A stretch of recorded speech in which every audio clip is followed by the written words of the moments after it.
과거형이고 이미 끝난 이야기입니다. 꿈에 관한 이야기이고 그냥 재미로 들어주셨으면 합니다. 2년 전의 일이에요. 저는 평소에도 루시드 드림을 잘 꾸는 편이었는데 아마 여름이었던 걸로 기억합니다. 이래저래 힘든 일도 많았고 그래서 그런지 유독 꿈을 많이 꿨던 것 같아요. 대부분은 별 의미가 없는 개꿈이었지만 딱 한 번 정말 현실과 분간이 가지 않는 꿈을 꾼 적이 있었습니다. 아주 아름다운 섬이었어요. 무인도 같았는데 작았지만 정말 아름다운 섬이었고 여자가 2명, 남자가 1명 있었습니다. 그 3사람의 이름은 지금까지도 기억이 나요. 여자는 레이, 그리고 1명은 세이, 남자는 진. 좀 유치한 이름이긴 하지만 뭐 어때요? 꿈이었잖아요. 레이랑 세이는 자매 같았어요. 셋 다 생긴 건 한국스러웠는데. 어쨌든 3사람은 꿈속에서 절 무척이나 반겼습니다. 꿈에서도 저는 무척 의아해서 여긴 어디냐고 물었던 것 같아요. 아마 답변은 이제 곧 만들어질 도시라고 했나? 섬 이름도 없다고. 그러면서 제 이름을 묻더니 섬 이름을 지어달래요. 저는 흔쾌히 그러겠다고 했습니다. 한참 고민하다가 지은 이름은 스카이블루였습니다. 하늘색. 바다랑 하늘 빛깔이 예뻤거든요. 지금 생각하면 참 장명 센스가 없다 싶지만 어쨌든 3사람은 동의해줬고 섬 이름은 스카이블루가 됐습니다. 그렇게 섬 이름을 짓고 팻말도 세우고 씨앗을 조금 뿌리다가 끝난 것 같아요. 그날 꿈은. 저는 그냥 이게 뭔 꿈이냐 하면서 그냥 쿨하게 잊었어요. 그런데 며칠 뒤에 같은 꿈을 꿨습니다. 3사람은 저를 반겨주었고 섬 이름은 여전히 스카이블루였어요. 밭을 일구었는지 밭이 생겨나 있었고 허술하긴 하지만 집도 있었습니다. 전 신기해서 우와 하고 있었는데 진이 진짜 진지스러운 얼굴로 저한테 왔었습니다. 아마 했던 말은 자세히 기억은 나지 않지만 제가 도시를 만드는 데 필요하다고 도와달라는 말이었던 것 같아요. 저는 섬이 꽤 마음에 들기도 했고 꿈치고는 현실감이 너무 넘쳐서 그때 바람 부는 거랑 날씨의 변화까지 느껴질 정도였거든요. 그 뒤로 저는 꽤 자주 그 섬의 꿈을 꾸었습니다. 레이와 세이, 진은 매번 그곳에 있었어요. 저는 섬에서 낚시를 하거나 나뭇가지를 꺾거나 허드렛 일을 돕고 뭐 그 정도였죠. 그래도 꿈을 매번 꿀 때마다 보금자리가 발전되는 게 신기했어요. 게임하는 기분이었거든요. 한 번 꿈을 꿀 때 최고 길면 3일, 보통은 반나절 만에 깼어요. 물론 꿈속 시간 기준으로요. 하루하루 사는 게 재밌었죠. 솔직히 학교, 학원, 집, 학교, 학원, 집 이랬었는데 진짜 엄청난 활력소가 생긴 셈이니까요. 그렇게 한 달쯤 지났었나? 그 섬은 사람이 살만한 곳이 되었습니다. 번듯한 나무집에 양도 몇 마리 있고 밭도 있고 물고기도 잡아다가 구워먹는 그런 곳이 된 거예요. 하지만 3사람은 별로 만족하지 않는 것 같았어요. 이유를 물어봤던 것 같아요. 별로 기쁘지 않냐고. 좋기는 한데 사람이 저 말고는 1명도 오질 않아서 그게 마음에 걸린다는 답을 들었던 것 같아요. 전 반쯤은 호기심에 별 기대도 안 하고 물어봤어요. 전 여기에 어떻게 왔을까요? 라고. 아마 대답한 내용이 다는 기억나지 않지만 대충 자기들은 그저 간절하게 원했을 뿐이라고 힘든 사람들이 쉬어갈 수 있는 곳을 만들고 싶었는데 제가 왔다고, 그래서 좋다고 그 정도로 들었던 것 같아요. 저는 그냥 그렇구나 하고 그냥 넘겼죠. 사실 그때쯤 돼선 이미 제가 어떻게 그곳의 꿈을 계속 꾸는지 어떻게 꿈이 계속 이어지는지 이런 건 관심이 없었어요. 아닌가? 관심을 가질 필요성을 느끼지 못할 만큼 재밌었으니까요. 그때 현실의 시간은 여름방학이 될 쯤이었습니다. 일단 3사람과 저는 계속해서 섬을 개척을 했어요. 이미 4명이서 살기엔 충분하고도 남았지만 더 올 사람을 대비한 거죠. 그리고 정말 거짓말처럼 다른 사람이 뚝 떨어졌습니다. 진짜 말 그대로 뚝 떨어졌어요. 여느 날처럼 꿈을 꾸고 섬에 앉아서 쉬고 있는데 갑자기 누군가가 해변 위로 뚝 떨어진 거예요. 꿈이라 그런지 엄청 높은 데서 떨어졌는데도 전혀 안 다쳤더라고요. 젊은 남자였어요. 이름이 아마 현수였나 현서였나 그랬을 거예요.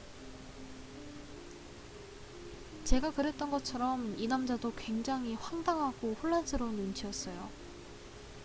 그 세 사람은 엄청 반갑게 남자를 맞이했습니다. 전 그쯤에서 이게 진짜 꿈인지 다른 세상인지 분간이 가지 않을 정도가 되었어요. 무엇보다 이 현수라는 남자는 완벽하게 한국 사람 같았습니다. 어디 사는지 연락처가 뭔지 직업은 뭔지도 물어보지 못했지만 자기 입으로 그냥 대학원생이라고 한 것만 들었어요.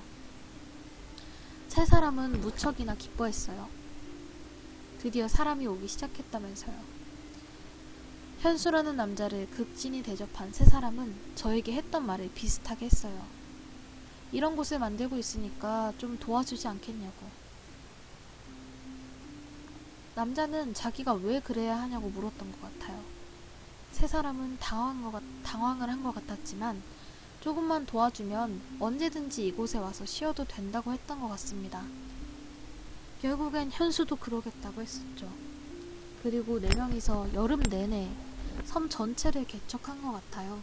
정말 작은 섬이었으니까요. 개척이라고 해봐야 집을 지어놓고 동물을 기를 수 있게 마당도 만들고 길도 터놓고 그 정도였던 것 같아요. 저는 그 꿈을 꾸기 전까지만 해도 엄청 늦게 자는 타입이었는데 여름방학이 끝날 쯤에서는 10시가 되면 칼같이 잠자리에 들었습니다. 꿈을 꾸고 싶었으니까요.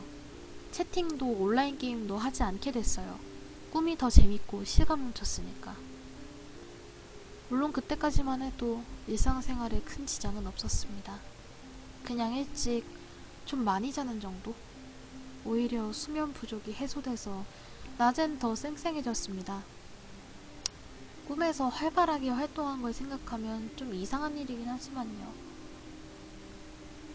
어쨌든 섬은 계속해서 개척되었고 2명의 사람이 더 떨어졌습니다. 이번엔 여자 2명이었어요. 어려 보였고 초등학생 정도? 이름은 지희랑 연희. 제 친구랑 이름이 같은 아이가 하나 있어서 금방 기억을 했어요. 저는 유독 그 애들한테 눈이 가서 정말 잘해줬던 것 같아요. 얘기도 많이 하고 먹을 것도 많이 주고 집에 자주 찾아가고 뭔가 이상하다는 걸 자각한 건 그쯤부터였어요. 저는 그 애들한테 과일이나 꿀 그런 걸 주면서 머리를 쓰다듬고 아우 이 찹쌀떡 같은 애들 하고 장난스럽게 말하는 버릇이 있었거든요. 하루는 집 앞 슈퍼에서 같은 아파트 아주머니를 만났어요. 근데 아주머니 딸이 딱 그 애들 같았거든요. 귀여워서 사탕이나 하나 사주는데 저도 모르게 꿈속에 버릇이 나왔습니다. 머리를 쓰다듬으면서 저 대사를 했어요. 어투랑 표정도 똑같이요. 참고로 꿈을 꾸기 전까지는 없던 버릇이었습니다. 그걸 깨달은 건 집에 돌아와서였습니다. 꿈속에서 생긴 버릇대로 현실에서도 고스란히 행동한다는 게 말이 되나 싶었죠. 하지만 굉장히 사소했기 때문에 뭐 아무런 어때 이러고 넘어갔었습니다. 근데 이게 문제였어요. 꿈을 처음 꿀 때는 꿈속의 저와 현실의 제가 완전히 똑같았지만 저도 모르는 사이에 꿈속의 제가 현실의 저와 조금씩 달라지고 있었거든요. 일단 외모는 그대로였지만 버릇 같은 게 조금 변했습니다. 현실에서는 다리를 떠는 버릇이 있었지만 꿈속에선 전혀 그렇지 않게 됐다던가 현실에서는 장애물이 나오면 돌아서 갔지만 꿈속에서는 뛰어넘는다던가 무엇보다 현실보다 꿈속에서는 몸이 훨씬 가벼웠고 민첩했습니다. 이게 꿈에 중독된 결정적인 원인 중에 하나라고 생각을 합니다. 꿈속에서는 가볍게 날듯이 뛰어다니면서 사냥도 하고 헤엄을 치고 그랬는데 현실로 돌아오면 젖은 솜처럼 몸이 무거웠습니다. 예를 들면 꿈에서는 좀 높은 절벽에서 뛰어내려도 가뿐하고 멀쩡하게 착지했지만 현실에서는 조금 높은 계단에서 뛰어내리려 해도 무서웠고 뛰어내려도 발목이 아프거나 넘어지고 그런 차이였어요. 물론 실제적으로 건강에 이상이 온 건 아니었어요. 그만큼 꿈속에서의 제 몸 상태는 환상적이었고 물리 법칙으로부터 상대적으로 자유로웠던 것 같아요. 꿈이니까 당연한 것이었겠지만.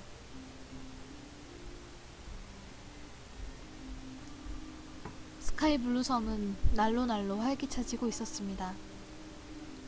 사람이 많아졌는데 하나같이 행복해하고 있었어요. 서로가 도우면서 즐겁게 살고 있었죠. 낮이면 일을 하다가 한가롭게 낚시를 가기도 하고 할 일이 없다 싶으면 다 같이 모여서 밥도 먹고 생선도 굽고 새를 잡기도 하고 사방치기라던가 무궁화 꽃이 피었습니다 같은 고전적인 놀이도 했어요. 힘든 것도 걱정할 것도 없었어요. 식량도 물도 모든 게 넘쳐났습니다.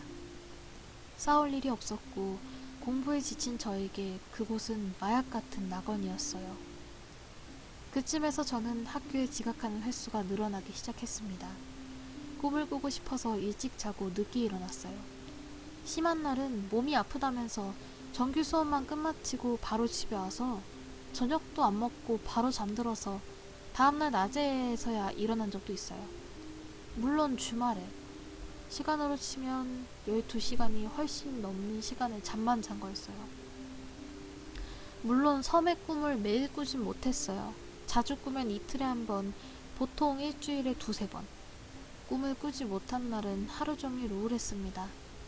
하지만 스카이블루 섬에 있을 때는 정말 좋았어요. 그러다 사고가 났습니다.